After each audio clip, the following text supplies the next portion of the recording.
We don't lose to overthinking because we're lazy. We get lost in it because we think change has to feel like an explosion. The real transformation, it's quiet, almost invisible. This is the violence of gentle momentum.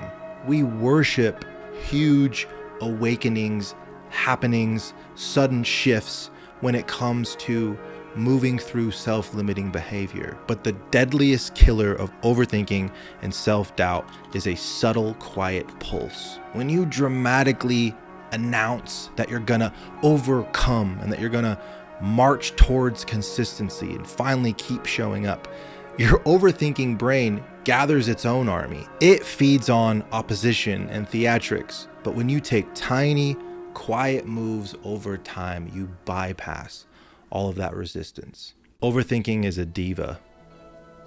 It's the part of you that needs to feel important and correct. It thrives off of your attention. Overthinking loves your huge board meetings about it and photo shoots and huge crowds. But when you say, hey, it's time to go, and you throw it in the back of the sedan and chuck a granola bar at it, it huffs and puffs for a few minutes, but it eventually calms down and responds to your ownership, and it starts singing along to whatever's playing.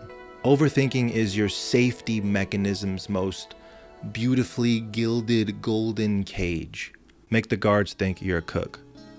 An overthinking, procrastinating brain is a huge fortress with a moat and guard towers and archers and the whole lot. It's spent years fortifying you to protect you and to make you into this big deal. Now it knows you so well and it expects your attacks. It knows your dramas. It sees every move you're gonna make before you make it. But if you sneak in quietly, humble, imperfect as a servant, you sneak right past the guard. Instead of one huge heroic swing at the thing you're overthinking, just pick it up for 5 minutes. See how it feels. Chances are you're not gonna wanna put it down. Mini patterns.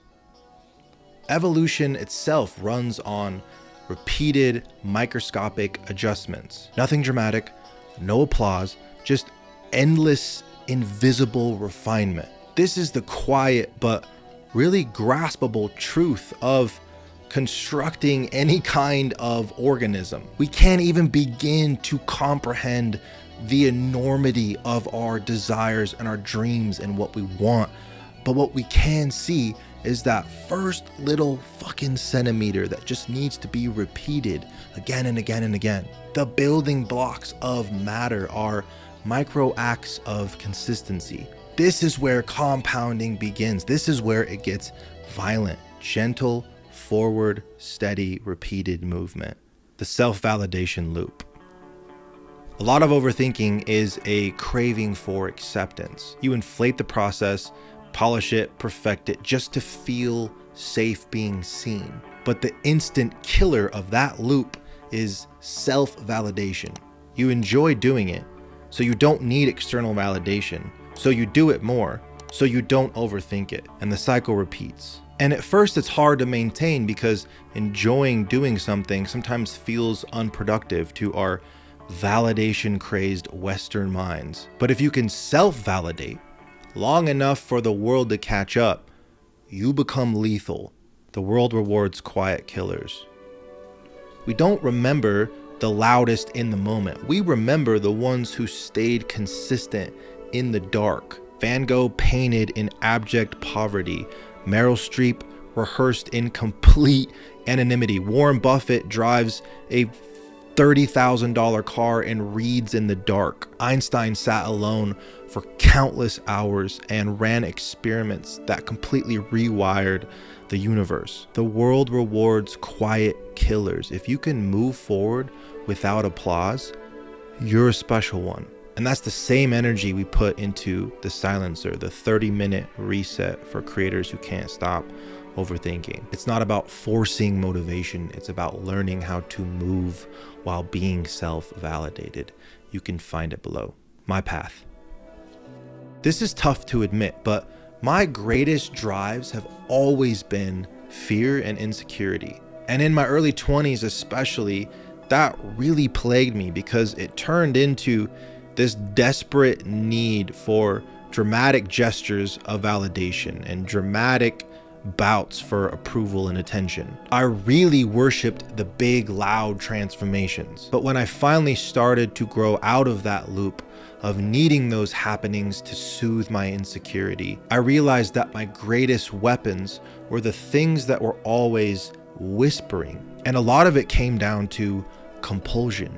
If you can't sustainably start doing all the things, then ask yourself, what can I not stop doing? Compulsion is the hum beneath passion. It's the thing that keeps tugging at you when your mind and your logic is sort of motivationed out. It's what passion runs on. We shame compulsion because we confuse it with chaos.